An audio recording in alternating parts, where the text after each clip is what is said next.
দুই ভাতৃৰ জীৱন সংগ্ৰাম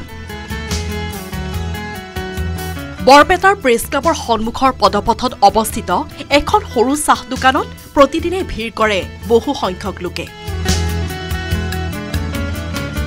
চাহৰ লগতে টেকেলি পিঠা মালপোৱা আদিৰ বাবে জনপ্ৰিয় এই দোকানখন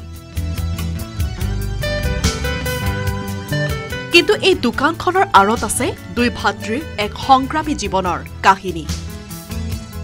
বৰপেটাৰ মাজৰহাটীৰ নিবাসী অৰুণ দাস আৰু মুন দাস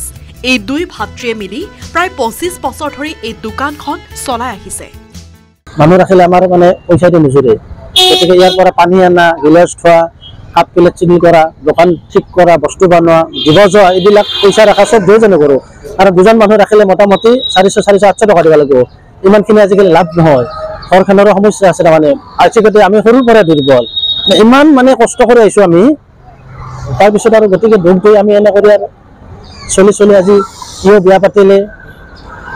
ময়ো পাতিলোঁ সেনে কৰি সংসাৰ কৰি চলি আছোঁ আৰু সুন্দৰ কৰি এই কৰ্মখিনি দিয়ে আৰু দুই ভাই বৰ্তমানে একেলগে থাকে আছোঁ আমি একেলগে আছোঁ যৌথ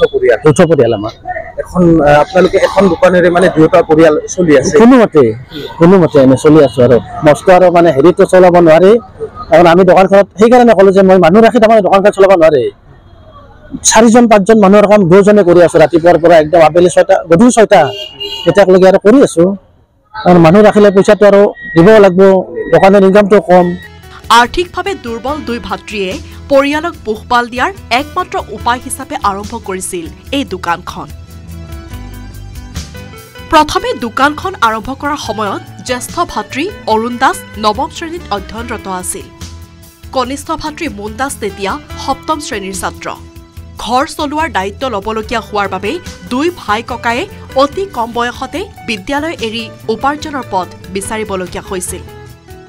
তেওঁলোকে প্ৰতিদিনে ৰাতিপুৱা 6-7 বজাৰ পৰা সন্ধিয়া পৰলৈ দোকান চলায় দোকানৰ পৰা সীমিত উপাৰ্জন হয় যদিও এই আয়েৰে তেওঁলোকে পৰিয়াল পোহপাল দিবলৈ সক্ষম হৈছে তেওঁলোকে বিক্ৰী কৰা প্ৰায় সকলো খাদ্য সামগ্ৰী নিজেই প্ৰস্তুত কৰে সৰ্বসাধাৰণৰ মাজত সুলভ মূল্যত স্বাস্থ্যকৰ খাদ্য যোগান ধৰা তেওঁলোকৰ প্ৰধান উদ্দেশ্য আমি ফাৰ্ষ্ট টাইম ৰাতিপুৱা টেকলি পিঠা চাউলৰ গুড়িত যিটো টেকলি পিঠা নাৰিকলৰ লাড়ু নিমকিটো বেছিভাগ দাদাই বনায় মালপোৱা বিস্কুট কেক বন ক্ৰীম বন এইবিলাক তাৰমানে থাকে আৰু মানে আপোনালোকে এই বস্তুবোৰ ঘৰতে বনায় ঘৰতে চব ৰাতিপুৱা পিঠাটো ইয়াতে বনাওঁ দোকানত ৰাতিপুৱা পিঠা মালপোৱাটো ইয়াতে মানে নিমকিটো দাদাই ঘৰত বনায় মই অলপ সহায় কৰি যাওঁ ইয়াতে বিক্ৰী কৰোঁ আৰু বাকী লাড়ু চাড়ু ঘৰত বনোৱা হয়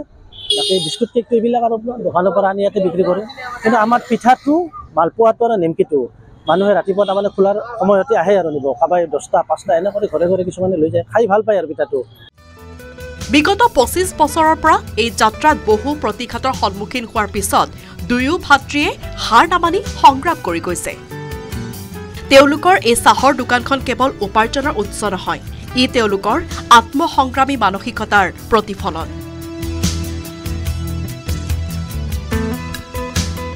বৰপেটাৰ পৰা ভিডিঅ' জাৰ্নেলিষ্ট ৰাজুৰ সহযোগত জিলিয়াছ দাসৰ ৰিপৰ্ট লোকেল 18